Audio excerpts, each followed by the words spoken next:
बोलो जगन्नाथ भगवान की जय। लक्ष्मी कौस्तुभ उत्पन्नम पारिजात ततस्तथा।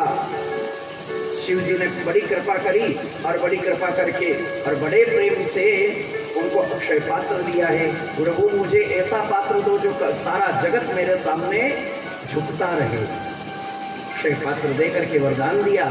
शिव जी अंतर्ध्यान हुए और आगे के चरित्र में माँ लक्ष्मी पूजा अर्चना करती रही। आज भी इसके नमो बिल्व वनस्थायै विद्यायै ते नमो नमः पक्व बिल्व फलापीना तुंगस्तन्यै नमो नमः। यानी जो बिल्व के फल हैं वो स्तन के रूप में है और पत्र जो है वो हृदय के रूप में, इसलिए शिव जी को प्रिय है। आई बात समझ में, क्योंकि लक्ष्मी की भक्ति स्वीकारी है उन्होंने और औषधि के रूप में भी है। और बिल्व का वृक्ष के नीचे जो दीपक बिल्व वृक्ष के जो बिल्व का वृक्ष ही लगा लेता है उसने कई कई पाप संताप और दरिद्रता को दूर कर दिया है। जो बिल्व के वृक्ष बांटते हैं, जो बिल्व वृक्ष चोपते हैं, चोपना यानी बोना लगाना, जो बिल्व वृक्ष लगाते हैं कई जन्मों तक उनके घर में दरिद्रता नहीं आती। हर जन्म में उनको सुख समृद्धि प्राप्ति होती रहेगी।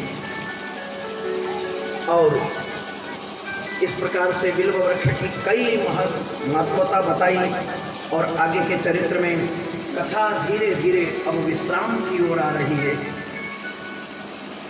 24 गुरुओं की कथा आदि की।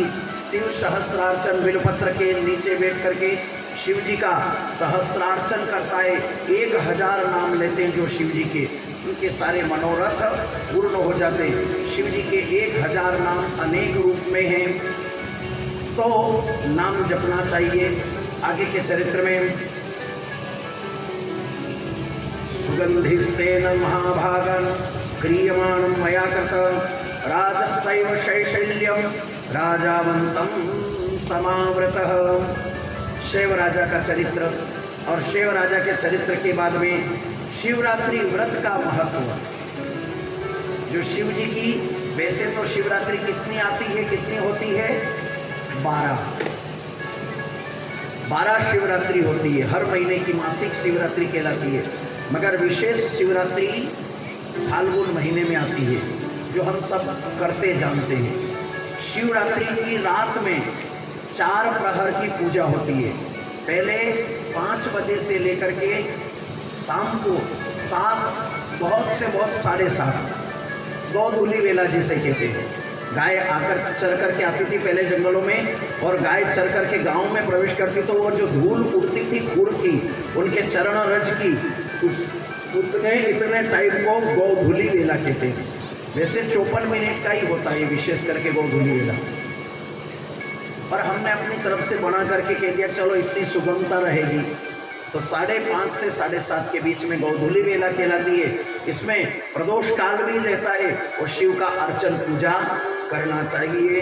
बोलो बांके बिहारी लाल की जय, सच्चिदानंद भगवान की जय। शिवार्चन पूजन का वर्णन। शिवरात्रि के व्रत का शिव जी को चढ़ा हुआ प्रसाद ग्रहण करें और शिव जी को पार्थिव लिंग को छुआ हुआ कभी ग्रहण नहीं करना चाहिए। शिव जी के जो जलाधारी होती है उसके ठीक सामने रखो भोग को, ऊपर नहीं रखना चाहिए, छुआना नहीं चाहिए। ठीक है। जैसे ब्राह्मण का अन्न धन दक्षिणा पैसा ग्रहण आपको अजीर्ण करता है, उसी प्रकार से शिवलिंग का पार्थेश्वर का छुआ भी, क्योंकि वो पार्थिव होता है। पार्थिव शब्द का अर्थ समझते हो ना? जिसके अंदर जीव न हो, प्राण प्रतिष्ठा होकर के विसर्जन कर दिया जाए, उसे शरीर जो बचेगा मिट्टी का, उसे पार्थेश्वर कहते हैं। तो उस पार्थेश्वर का पूजन क्षण भंगुर के लिए ही शिव जी का वास होता है, फिर विसर्जन हो जाता है। तो पार्थेश्वर का चढ़ा हुआ प्रसाद कभी ग्रहण करना चाहिए, मगर दूर रखा हुआ। भोग भी लगाएं तो, और पंचामृत का भोग लगे। शाका नाम युतंजलम रुचिकरम कर्पूर खंडोज्वलम तांबूलम मनसा मया विरचितम भक्त्या प्रभो पौषवी के शाखानामयुतञ्जलं रुचिकरं कर्पूरखण्डोज्ज्वलं ताम्बूलं मनसा मया विरचितं भक्त्या प्रभो पौषवी शाकानामयुतञ्जलं रुचिकरं कर्पूरखण्डोज्ज्वलं ताम्बूलं मनसा मया विरचितं भक्त्या प्रभो स्वीकुरु। राजोपचार में पूजन होती है शिव जी। अच्छा, पूजा करने के 2-3 तरीके हैं, षोडशोपचार, पंचोपचार, अन्योपचार।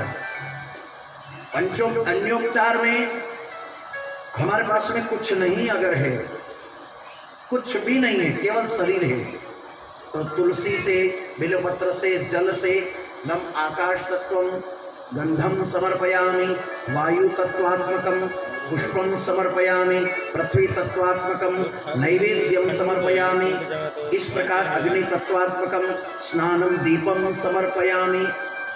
इस प्रकार पंच जो भौतिक शरीर है, इसी प्रकार से पंच महाभूत से शिव का पूजा अर्चन होता है, क्योंकि शिव यही तो है, अर्चना उसी की होती है। आगे के चरित्र में और शिवरात्रि का व्रत, अब कथा का विश्राम, और कथा के विश्राम होते हुए उनंतु मां देव जनः उनंतु मनसा धियः उनंतु विश्वा भूतानि जातवेदः पुनीहि माम् आप्यायस्व समेतुते। शिवरात्रि के व्रतोद्यापन का भी वर्णन आता है। शिवरात्रि हम करते हैं ना, उसके व्रत का, हवन का, अभिषेक पूजन का भी वर्णन आता है। अच्छे काल, अच्छे समय में, इसी प्रदोष काल में कुछ ब्राह्मण को बुलाए और ब्राह्मण को बुला करके पूजना अर्चन अभिषेक करवाए, और अभिषेक करवा करके बड़े प्रेम से और ब्राह्मण को दान दक्षिणा दे करके व्रतोद्या, इसमें जिस जिस चीज का भोग लगाया है आपने, एक शिवरात्रि को मिश्री का भोग, एक शिवरात्रि को पंचामृत का भोग, एक शिवरात्रि को चूरमे का भोग, एक शिवरात्रि को मिष्ठान का भोग, एक शिवरात्रि को फल का भोग, आ रही समझ में? इस प्रकार से जो भी भोग लगाया, जिस दिन व्रतोद्यापन करा, वो सारी सामग्रियां उस दिन भी इकट्ठी करके और भोग लगा करके प्रसाद का बंटवारा करना चाहिए। इस प्रकार से शिव जी का अभिषेक होता है। इसमें बड़ा अभिषेक, बढ़िया, कम से कम 2.5-3 घंटे लगते हैं अभिषेक ही अभिषेक में 3 घंटे पूरे रुद्राष्टाध्याय से शिव जी का अभिषेक अर्चन होता है। महिम्न स्तोत्र से होता है। महिम्न पावरन्ते परम विदुषो यद्य सदृशी स्तुतिर्ब्रह्मादीनामपि तदवसन्नास्त्वयि गिरम् अथावाच सर्वस्वमति परिणामावधिगृणन् ममाप्येष स्तोत्रे हरनिरपवादः परिकरम् अतीत पंथानं तव च महिमा वाङ्मनुषयो ऋतद्यावृत्त्यायं चकितमविधत्ते श्रुतिरपि सकस्य स्तोतव्य कतिविधगुणः कस्य विषय। बोलो राजा रामचंद्र भगवान की, श्री सच्चिदानंद भगवान की। इस प्रकार से पूरे परिवार, कुटुंब, बंधु बांधवों को, अगर सखी सहेलियां हो, साथ साथ में शिवार्चन करे, नृत्य गीता अधिकम चरे। जब व्रतोद्यापन कराए तो भगवान के परिवार, मोहल्ले वालों को, बेन बेटियों को, सखी सहेलियों को, परिवार वाले कुटुंबों को, सबको बुला करके प्रेम पूर्वक शिवार्चन करना चाहिए, जिससे राग द्वेष मिटे और प्रेम और भक्ति प्राप्त हो। राजा रामचंद्र भगवान की जय। सगुण निर्गुण का वर्णन। निर्गुण सगुण दो ही ब्रह्म स्वरूपा। निर्गुण और सगुण दोनों ही ब्रह्म के रूप हैं और परमात्मा की अर्चना। निर्गुण सगुण का वर्णन हमने आपको पहले या दूसरे दिन में ही वर्णन आता है, आज फिर आया है। तो विश्राम के दिन तो हमने उसी दिन आपको निर्गुण सगुण दोनों के वर्णन बता दिए थे।